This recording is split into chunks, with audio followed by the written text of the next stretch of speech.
बताओ, कौन थे बर्बरी? कौन थे? किसके पुत्र थे? किसके? घटोत्कच के पुत्र थे और नाथ मौर्य के नंदन थे और भीम के पोते थे। और इनका नाम बाबा श्याम कैसे पड़ा? पता है किसी को? पता है? बाबा श्याम के नाम से इनको क्यों जाना जाता है? इतना इनको क्यों पूछा जाता है कलयुग में? महाभारत का समय इसकी वजह से, स्मैट की वजह से, कृष्णा की वजह से, जोरदार तालियां। जब महाभारत हो रहा था कौरव और पांडव के बीच, और ये बर्बरी जिन्हें 3 बाण उन्होंने बड़ी ही कठिन तपस्या की, तब इनको जाके 3 बाण प्राप्त हुआ था। और ऐसी शक्ति किस 3 बाण कि अब क्या किया जाए? ये तो एक ही बाण में पूरा महाभारत खत्म हो सकता है। क्या किया जाए? ये तो किसी को हारने नहीं देगा, और इधर हारे तो इधर गया, इधर हारे तो इधर गया, ऐसे तो सब खत्म हो जाएंगे, सिर्फ यही बचेगा पृथ्वी पर। अब वासुदेव विचार करने लग गए, क्या करे क्या करे क्या करे। किस किस को कहानी मालूम है?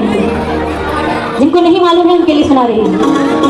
विचार करने लगे, सभी पांडव मिलके गए वासुदेव जी के पास और कहा कि प्रभु अब आप ही इसका निवारण कीजिए, क्या किया जाए। वासुदेव जी गए जहाँ वो बर्बरी ध्यान मग्न थे, वासुदेव जी गए और कहा, अरे बर्बरी, मैंने सुना है कि 3 बाण प्राप्त किए हैं तुमने कला नहीं दिखाई 3 बाण की। बोले लीजिए प्रभु, अभी दिखाते हैं। बोले बताइए क्या करूं? बोले ये वृक्ष देख रहे हो, इस वृक्ष के नीचे, जिस वृक्ष के नीचे तुम तप कर रहे हो, उसके सारे पत्ते भेद कर दिखाओ। बोले बस इतनी सी बात? बोले हाँ।